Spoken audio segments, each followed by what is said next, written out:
suis responsable des partenariats du projet qui a été annoncé, Google Arts and Culture.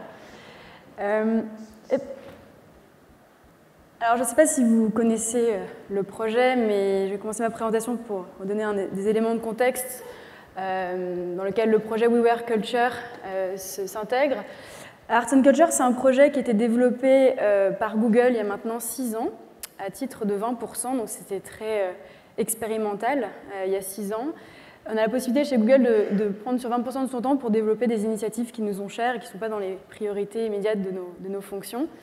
Et la question à l'origine de ce projet, c'est comment Google peut mettre son expertise technologique au service du secteur culturel, en développant des outils spécifiquement pensés pour les institutions culturelles qui souhaitent aujourd'hui toucher de nouvelles audiences sur Internet et en même temps créer un portail d'accès dédié à la culture, gratuit, accessible à tous, partout.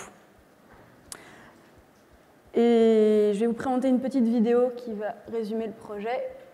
Ah, pardon, on va juste lancer la vidéo. Merci beaucoup. Inspiration is spread around the globe, across space and time, in the places we love and with the people of our past.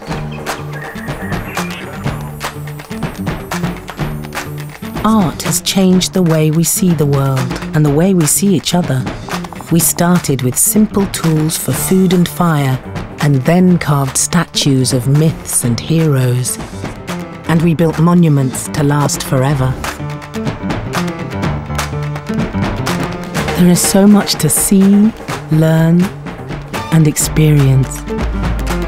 With the Google Arts and Culture app, you can immerse yourself in 360-degree views using Google Cardboard. Or zoom in to reveal the secrets of a masterpiece.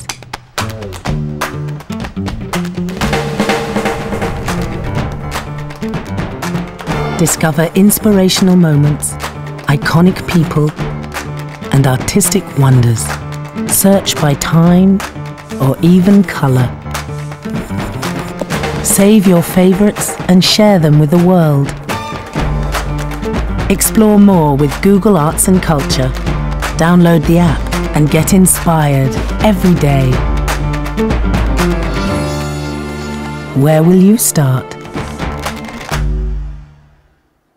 Donc, le projet il a été développé au départ avec une quinzaine d'institutions partenaires historiques, comme le château de Versailles, le musée de l'Ermitage, beaucoup de musées de beaux-arts pour commencer. Et aujourd'hui, voilà, quelques chiffres pour donner un peu la notion de l'évolution du projet, puisqu'aujourd'hui, on a plus de 1500 partenaires dans plus de 70 pays. Et nos partenaires ont la possibilité d'utiliser donc les technologies que l'on développe pour se présenter. Ils choisissent les contenus, ils les éditorialisent de A à Z et choisissent de les partager sur cette plateforme. Alors, une des technologies que vous connaissez bien, puisqu'elle a servi, elle existait avant la création de Arts and Culture, pour numériser les espaces publics. J'aime bien montrer cet exemple parce que c'est emblématique de la façon dont le projet s'est construit. On s'est dit, mais en fait, cette technologie, on peut tout à fait la mettre à disposition des musées. Il suffit juste de l'adapter dans un format qui s'appelle donc le trolley, le chariot, pour le transporter dans des galeries de musées. Là, par exemple, on est au Bolchoï. Et pour permettre aux institutions de créer des visites virtuelles des lieux et aussi montrer les espaces qu'elles n'ont pas la possibilité de montrer au grand public. Je pense aux coulisses d'un opéra, une salle des costumes, les réserves d'un musée, etc. Et c'est une technologie aussi qui nous a permis de numériser un certain nombre de sites naturels, de grands sites culturels, et de permettre à n'importe qui de pouvoir les découvrir sur Google Maps.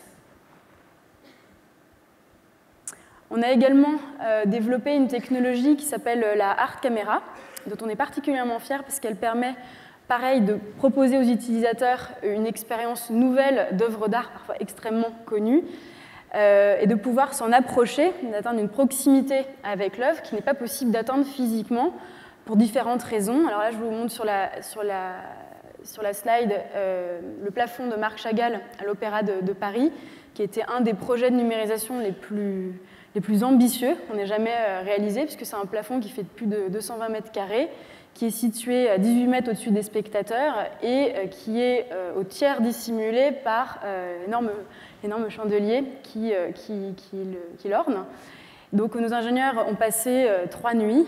Alors pourquoi nuit? Parce que la technologie est particulièrement sensible aux vibrations et vous n'êtes pas sans savoir qu'il y a plusieurs lignes de métro qui passent sous l'opéra. Donc quand on a vu les premiers tests un peu échoués, on s'est dit ok, il faut qu'on travaille de nuit pour éviter cette contrainte-là.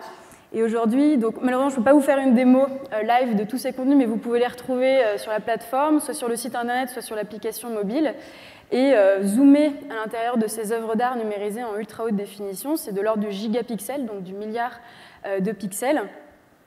Et vous voyez sur la diapositive un détail qui m'est particulièrement cher, parce que peu de gens en fait, le connaissent et qu'on ne peut le découvrir qu'en zoomant dans cette image, c'est que Marc Chagall en fait, s'est représenté en autoportrait. Vous voyez quand on zoome dans l'image.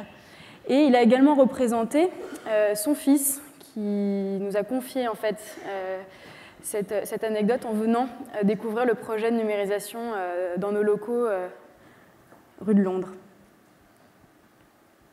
On a également utilisé la technologie de Google Earth. Alors pareil, ça n'avait jamais été utilisé à des fins de préservation d'objets culturels. Et on a lancé un projet l'année dernière sur les châteaux de la Loire. Et la technologie de Google Earth a permis en fait, de numériser en 3D les grands sites du Val-de-Loire.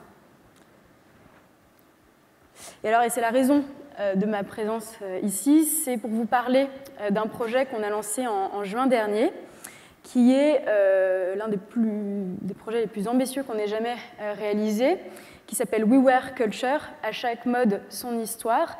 Et l'objectif, c'est de raconter 3000 ans d'histoire avec des partenaires culturels, qu'il s'agisse des musées de mode, le musée des arts décoratifs, dont M. Caméo, intervenu tout à l'heure, en fait partie, des écoles de mode, des fondations, pour raconter d'un point de vue culturel, ces histoires qui se cachent derrière nos vêtements. Et peut-être que je peux vous passer une petite vidéo qui montre...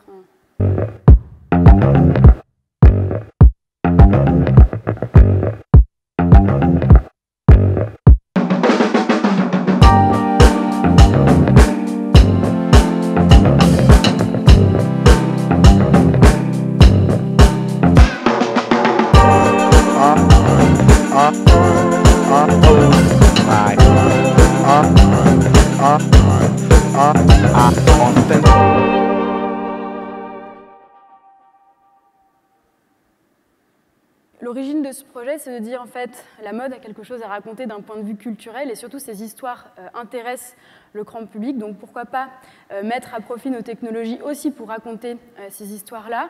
Donc malheureusement, je n'ai pas la possibilité pareil de vous faire la démonstration en live, mais je vais vous montrer un certain nombre de contenus qui est un tout petit échantillon de tout ce qui est accessible sur le projet aujourd'hui. On a utilisé donc la technologie de ultra haute définition pour numériser un certain nombre de pièces de mode iconiques. Et là, je vous montre une robe de Balenciaga qui est partie en collection de la Cité de la Dentelle et de la Mode de Calais. Et quand on s'approche, on peut découvrir le travail de la dentelle, de la broderie qui est absolument fabuleux. Donc, ce sont des broderies de Lesage qui sont extrêmement riches en détails, en matière, des perles. La dentelle est travaillée à la main. Donc n'importe qui a la possibilité aujourd'hui de pouvoir s'approcher de cette pièce qui fait voilà, la fierté de la Cité de la Dentelle et de la Mode de Calais. On a également mis à disposition d'experts et de curateurs du monde entier sur les sujets de la mode un outil de storytelling qui leur permet de raconter en utilisant différents médias des histoires qui leur sont chères. Donc là, je vous montre un exemple que j'aime bien qui est Versailles, la mode à Versailles. Vous pouvez découvrir l'art de la mode à la cour au XVIIIe, avec évidemment Marie-Antoinette et Rose Bertin qui était ministre des Modes. Et puis sur des sujets plus contemporains, projet d'un collectif de recherche qui s'appelle Across au Japon, qui s'intéresse à la mode urbaine au Japon entre 1980 et aujourd'hui. Et c'est un projet qui est absolument unique et que maintenant tous les utilisateurs de la plateforme peuvent découvrir. Également, pouvoir accéder aux coulisses de la mode. On ne sait pas forcément comment le Harris Tweed est fabriqué. Il se trouve que c'est un des derniers tissus qui est fabriqué de façon traditionnelle, artisanale, mais dans des quantités industrielles. Donc le British Fashion Council a développé tout un set d'expositions sur ce sujet.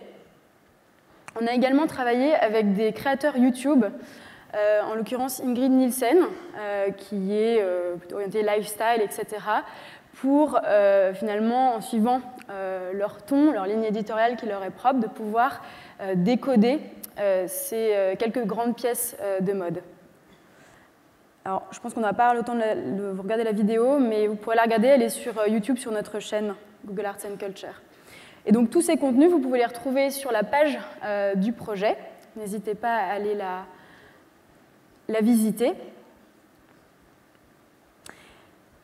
Nous avons, dans les locaux de Google France à Paris, un lab. Donc le projet, il est vraiment installé à Paris, et ce depuis 2013, c'était une volonté dès le départ, qui est un espace de recherche, de travail pour nos ingénieurs, mais aussi les artistes qui viennent nous rencontrer. Et c'est un lieu vraiment aux confins de la création et de l'innovation qu'on aime mettre à profit pour développer de nouvelles expériences autour de la culture. Voilà, une vue de notre atelier. Et donc, on travaille avec des creative coders, des ingénieurs et des experts de culture pour penser de nouvelles expériences autour de ces contenus-là. Et on l'a notamment utilisé pour la mode. Donc, on a utilisé la technologie du machine learning, qui est, en quelques mots, pour ne pas rentrer dans les détails, une façon d'utiliser la machine pour découvrir, faire des connexions dans une large base de contenu, connexions entre des éléments. Donc, par exemple, X degrees of separation en haut, qui permet par exemple de faire un lien visuel, une connexion visuelle entre une œuvre de Velázquez et une robe de Schiaparelli. Voilà, une connexion assez inattendue, ou de pouvoir naviguer dans les plus de 3000 objets de mode qui fait partie du projet. On travaille également avec des visionnaires, des gens qui ont l'expertise et vision de ce que pourrait être la mode de demain. On a accueilli le lancement du Fashion Tech Lab tout début octobre avec Miroslava Douma, qui a lancé donc son projet autour de technologie et mode, et voir comment la mode de demain peut être aussi une mode durable. Donc on a eu le plaisir de pouvoir être associé à ce lancement-là. La personne que vous voyez derrière moi, c'est Damien Henry, qui a co-créé un objet que vous connaissez peut-être qui s'appelle Google Cardboard, et qui est en fait un casque de réalité virtuelle conçu tout en carton qui transforme votre téléphone en casque de réalité immersive. Et donc c'est une technologie, on oublie qu'elle a été créée par nos ingénieurs dans un contexte culturel. Une des toutes premières expériences qu'on ait réalisées, c'était un tour de Versailles en réalité virtuelle. On l'a mis à disposition des partenaires pour créer de nouvelles expériences immersives. Donc là, je vous montre par exemple la vidéo sur le girafe à Titan, qui a été créée avec le Muséum d'histoire naturelle de Berlin, qui permet de faire revivre des dinosaures éteints. Tout ça, c'est sur YouTube, vous pouvez les retrouver également. C'est une technologie qu'on a permis d'importer aussi dans les classes, pour permettre aux enseignants de pouvoir utiliser la réalité virtuelle comme un moyen d'expliquer, sensibiliser les élèves. Donc on peut aller visiter la Grande Barrière de Corail, le château de Versailles en réalité virtuelle grâce à ce programme qui s'appelle Google Expeditions. Et pour terminer, un exemple d'un des contenus qu'on a réalisé avec le Musée des Arts Décoratifs, qui fait partie des 180 partenaires du projet We Wear Culture, qui a été donc lancé en juin, et qui a été l'occasion pour nous de travailler sur un objet culturel iconique en France. Voilà. pourrez le voir sur YouTube également, et qui permet de découvrir l'histoire qui se cache derrière l'iconique robe noire.